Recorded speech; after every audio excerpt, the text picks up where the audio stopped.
back. The time 7:17. It's 37 degrees on TV Hill. In this morning's medical alert, Baltimore Washington Medical Center is riding the March Madness wave. Joining us to talk more about March maintenance is Dr. Momeni. How are you? Fine, thank you. Thanks so much for being with us. Glad to be here. This is very important because a lot of people, especially when they're younger, don't make routine visits to the doctor.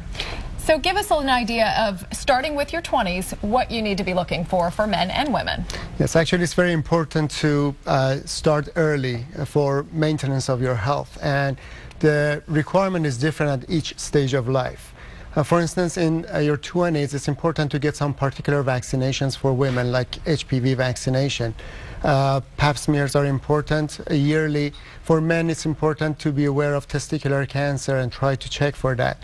Of course, education about tobacco, alcohol, or drug use is important, and a yearly check of blood pressure and occasional check of cholesterol is very important for both sexes. Okay, and as we run through these, I like this March maintenance idea, because you're actually handing out a bracket for people with information depending on their age. Yes, actually we thought about catchy ways of spreading the information, and with March Madness in full swing, March maintenance sounded good with Baltimore Washington Medical Center. I think it is very catchy. All right, so how about when you turn 30 and up, and what in particular do you have to look for as far as men? You mentioned testicular cancer, but then women need to be getting their HPV test. Yes, age of getting vaccination is in 20s, but still the risk of HPV remains. So everybody should get, every woman should get pap smears and being tested for HPV during their 30s. Okay, and then heart attack and stroke when you get up into the 40s is something you really need to pay attention to. Yes, of course the risk is slightly higher for men, but it's more important for both sexes to think about that and try to decrease the risk,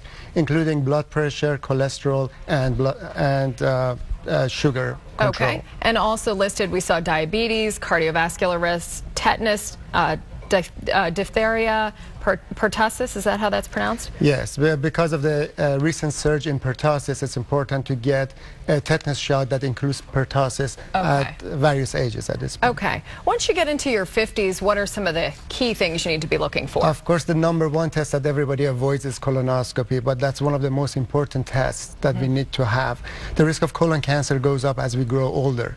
So it's very important to have colonoscopy every decade, basically after age 50, or earlier if you have history of colon cancer in your family. Okay. And mammograms, of course, for women is still important. And if colon cancer is detected early, it is pretty curable. Yes, actually we can prevent it if we go through colonoscopies. All right, good to know. In your 60s, hearing and vision become a major issue. Yes, these are things that can creep up without us knowing it. You hear many wives complain that their husbands don't listen to them anymore, but it may be something else going on. They actually aren't hearing. Yes. Yeah.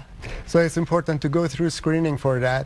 And also shingles vaccine is another thing that they need to consider. Okay, bone density, yep, shingles, you mentioned women, that. definitely. Very good information. Thank you so much, Doctor. Thank you for having me. Appreciate you being here.